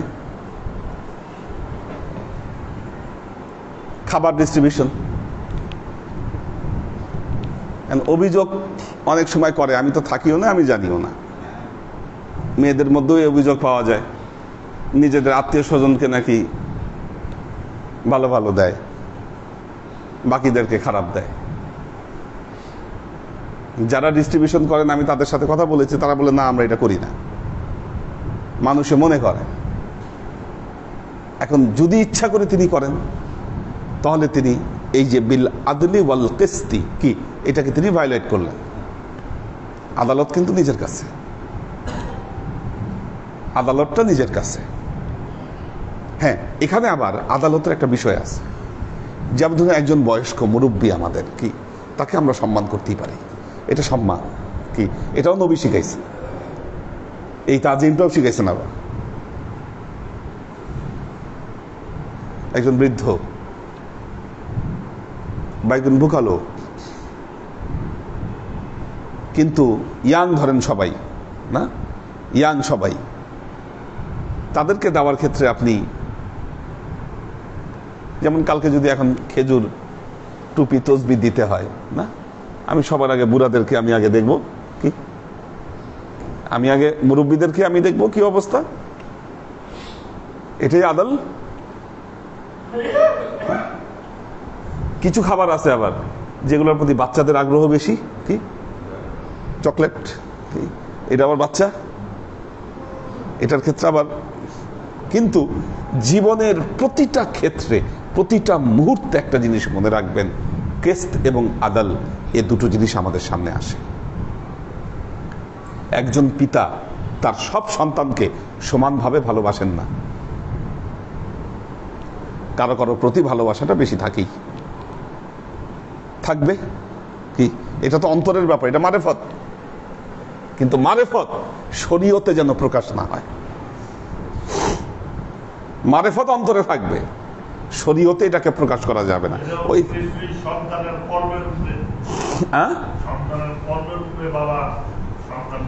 আচ্ছা, সন্তানের কোন কর্ম? সন্তান তো আল্লাহর উপর, আল্লাহ আপনাকে নিয়ামত হিসাবে দিয়েছে।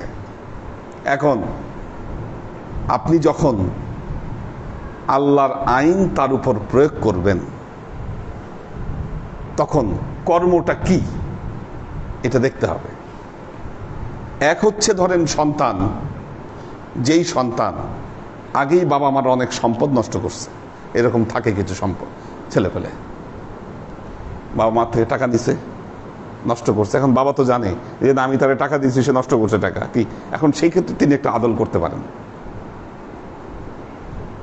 কিন্তু সন্তানের মধ্যে এক সন্তান খুব ভালো কিছু করে, আরেকজন ভালো কিছু করে না, কি আমি তাকে এক চোখে দেখছি, একে এক চোখে দেখছি, এটা করা যাবে না। কর্মের অর্থ যদি এই হয়, এই জন্য মনে রাখবেন, এই সমস্ত ক্ষেত্রে মিরাশি বন্টনের ক্ষেত্রে নিয়ম হচ্ছে, আপনি যতক্ষণ জীবিত আছেন আপনার সম্পদের মালিক আপনি। আপনি মারা যাবেন, তারপর আল্লাহর আইন অনুযায়ী এটা বন্টন হবে, এই ওসিয়ত আপনি করে যাবেন। এটাই নিয়ম, এটাই উচিত। যতক্ষণ আপনি জীবিত আছেন মালিক আপনি, আপনি এটা বন্টন করতে যাবেন না। বন্টন হবে আল্লাহর আইন অনুযায়ী। আপনি নিজে করে দিলে তো আপনি নিজের ইচ্ছা মতো করলেন, কি আপনি নিজের ইচ্ছা মতো করলেন সেটা। তো জীবনের সব ক্ষেত্রে, খালি এক দুই ক্ষেত্র না, বহু ক্ষেত্রে এই আদল এবং কেস্ত আমাদের সামনে আসে। আল্লাহর আশিক ও সালেক বৃন্দ,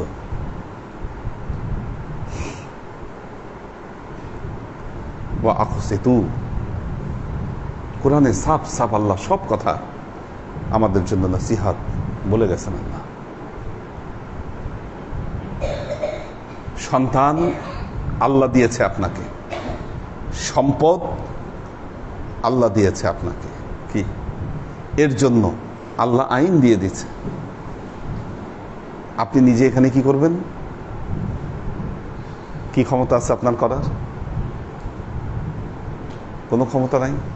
আল্লাহ যে ক্ষেত্রে আইন দিয়েছে সেক্ষেত্রে আপনার নিজের কিছু করার নাই। তবে মনে রাখবেন, যেখানে আদালত থাকবে সেখানে আল্লাহর রহমত থাকবে, যেখানে কেস থাকবে আল্লাহর রহমত থাকবে। এটা যেখান থেকে উঠে যাবে আল্লাহর রহমত থাকবে না। আমরা জীবন থেকে শিক্ষা নেই না, এগুলো অবধারিত আল্লাহর কথা।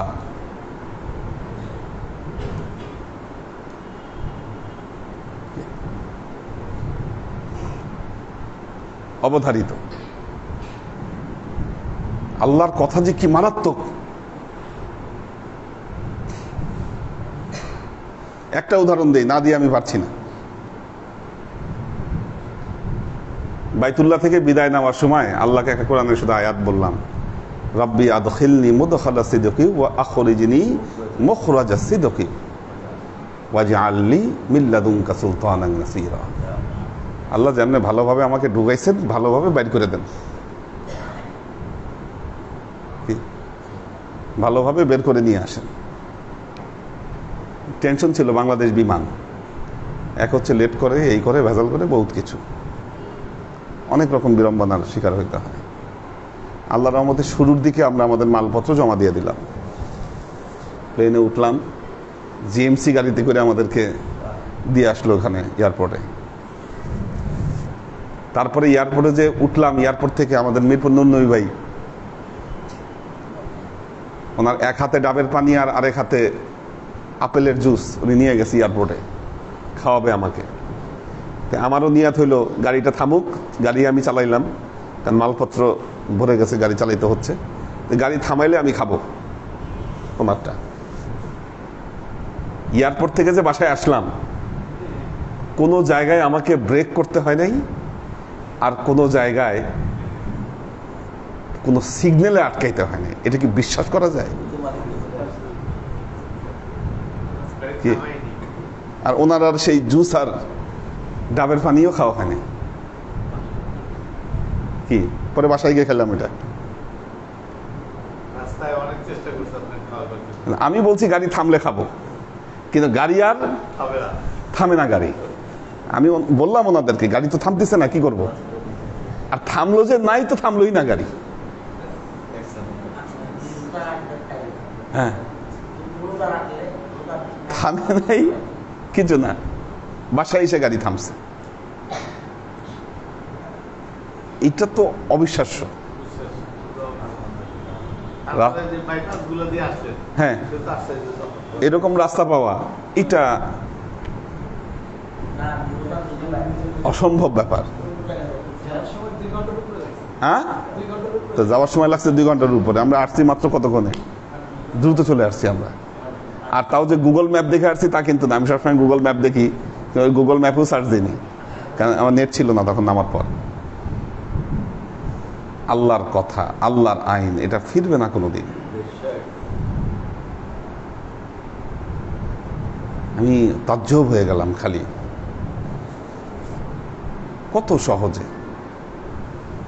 আমাদের ব্যাগ সবগুলারই ওজন বেশি ছিল, খেয়াল করছেন কিনা? কোনটা 30 ছিল, 29 ছিল, কোনো কথাই বলেনি, নিয়ে নিছে সব, কোনো ভেজাল করে নাই। একবার একটু ওনার সাথে একটু ভেজাল করছিল, তারপরে একটু ট্রিক্স খাটাইলে আর তখন ভেজালটা করতো না। ওমরা বললে হয়তো ছেড়ে দিত।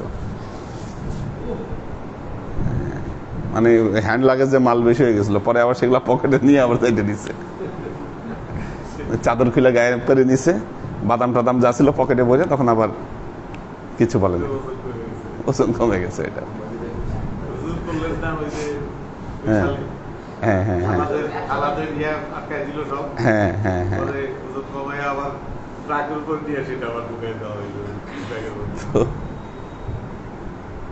আল্লাহর আশেখ ও সালেক বৃন্দ, দেখেন আল্লাহর আইনে আমাদেরকে ফিরে আসতে হবে। জীবন আপনার রহমতময় হয়ে যাবে। জীবনটাকে পরিবর্তন করুন, দেখেন কি হয় আপনার জীবন। বারাকাল্লাহু লানা ওয়া লাকুম ফিল কুরআনিল আযীম ওয়া নাফা'ানা ওয়া ইয়্যাকুম লাআয়াতি ওয়া যিকরিল হাকীম ইন্নাহু তাআলা জাওয়াদুল কারীমুম মালিকুন ওয়া রাউফুর রহিম।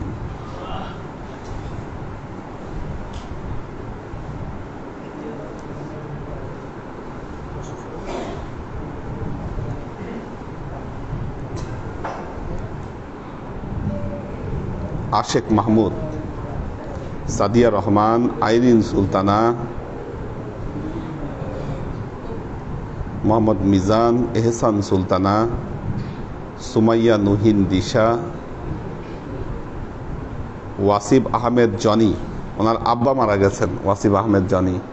আমাদের এখানে এই যে লালকুঠি বাজারে ওনাদের মুদি দোকান ছিল, যা যাওয়ার সময় আশেপাশে আসার সময় পড়তো। উনি ইন্তেকাল করেছেন, দোয়া চেয়েছেন। কামরুল আনাম, এইচ কে হানিফ, সুলতান মামুন, আব্দুল হাফিজ, আলাউদ্দিন মিয়া, মাহফুজুল হক উজ্জ্বল, মোহাম্মদ কবির, আবির আহমেদ কলকাতা থেকে দেখছেন, মাকসুদ আনাম, কোরবান আলী মালয়েশিয়া থেকে, আমাদের হাসিব ভাই আছেন,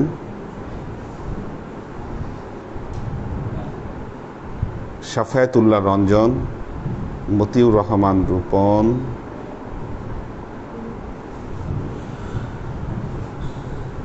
আরিফা শেখ,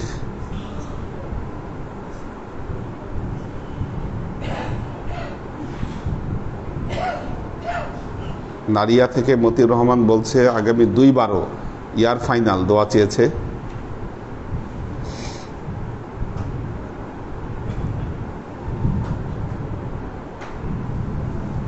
শোয়েব খান, ইফাদ মিলি,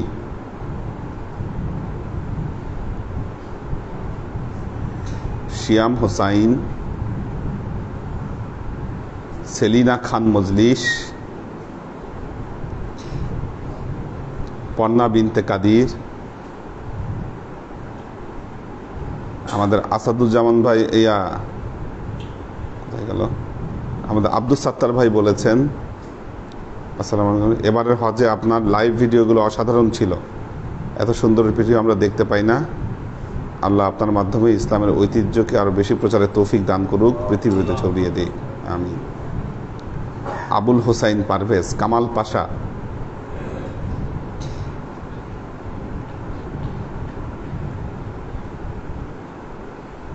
আবু নোমান সালে, মনি বেগম, আল্লাহ সবাইকে ভালো রাখুন, সুস্থ রাখুন। আল্লাহুম্মা আমিন। টুপি তসবিহ আগামীকাল ইনশাআল্লাহ। আল্লাহুম্মা সাল্লি আলা মুহাম্মাদিন কামা সাল্লাইতা আলা ইব্রাহিম ওয়া আলা আলি ইব্রাহিম। আল্লাহ মাফ করুন। আল্লাহুম্মা বারিক আলা মুহাম্মাদিন কামা বারাকতা আলা ইব্রাহিম وعلى آل إبراهيم إنك حميد مجيد. ربنا ظلمنا أنفسنا وإن لم تغفر لنا وترحمنا لنكونن من الخاسرين. ربنا آتنا في الدنيا حسنة وفي الآخرة حسنة وقنا عذاب النار. ربنا لا تزغ قلوبنا بعد إذ هديتنا وهب لنا من لدنك رحمة إنك أنت الوهاب. اللهم إنك عفو تحب العفو فاعف عني يا غفور الرحيم الودود. اللهم نور قلوبنا بنور الإيمان ونور قلوبنا بنور الإسلام ونور قلوبنا بنور الإحسان وزين أخلاقنا بنور محمد صلى الله عليه وسلم. اللهم إنا نسألك علما نافعا رزقا واسعا عملا مقبولا شفاء من كل داء قلبا خاشعا ذهنا ذاكرا إيمانا كاملا توبة قبل الموت راحة عند الموت ونجاة بعد الموت. اللهم إنا نسألك رحمتك في كل درجة فلاح في كل أمر ونعوذ بك من الشرك والشك والنفاق والبدعة ومن كل وسوسة الشيطان ইয়া আল্লাহ ইয়া রহমান ইয়া মালিক, আমরা এতক্ষণ তোমার দরবারে যে সমস্ত আমলকে উপস্থাপন করলাম, ত্রুটিমুক্তভাবে এই আমলগুলোকে তুমি আমাদের তরফ থেকে কবুল করে নাও। তুমি আমলের যাজা আমাদের প্রিয় নবী হযরত মুহাম্মদ মুস্তাফা সাল্লাল্লাহু আলাইহি ওয়াসাল্লামের কাছে পৌঁছে দাও। আল্লাহ, আমাদের নবীর পরিবারবর্গের কাছে তুমি এক যাজাকে পৌঁছে দাও। এই দুনিয়ার সমস্ত আম্বিয়ায়ে কেরাম, সাহাবায়ে কেরাম, তাবেঈন, তাবেঈন, ওয়ালি আউলিয়া, গাউস কুতুব, আমাদের মা বাবা, ভাই বোন, আত্মীয় স্বজন, এই দরবার থেকে যত পীর ভাই বোন চলে গেছে সবার রুহে আল্লাহ তুমি এক জায়গাতে পৌঁছে দাও। তুমি তোমার হাবিবের উসিলায় আমাদের সবাইকে কবুল ক্ষমা করে দাও। আমাদের জীবন থেকে সমস্ত অভাব, অভিযোগ, বালা, মুসিবত, দুঃখ, কষ্ট, রোগ শোককে দূরীভূত করে দিয়ে দৃঢ় হস্তে তোমার দ্বীনের খিদমতের তৌফিক তুমি আমাদেরকে দান করো। সুবহান রাব্বিকা রাব্বিল ইজ্জাতি আম্মা ইয়াসিফুন, সালামুন আলাল মুরসালিন, ওয়ালহামদুলিল্লাহি রাব্বিল আলামিন। ওয়াজআল আখিরু কালিমাতিনা ইনদাল মাউত লা ইলাহা ইল্লাল্লাহ মুহাম্মাদুর রাসূলুল্লাহ।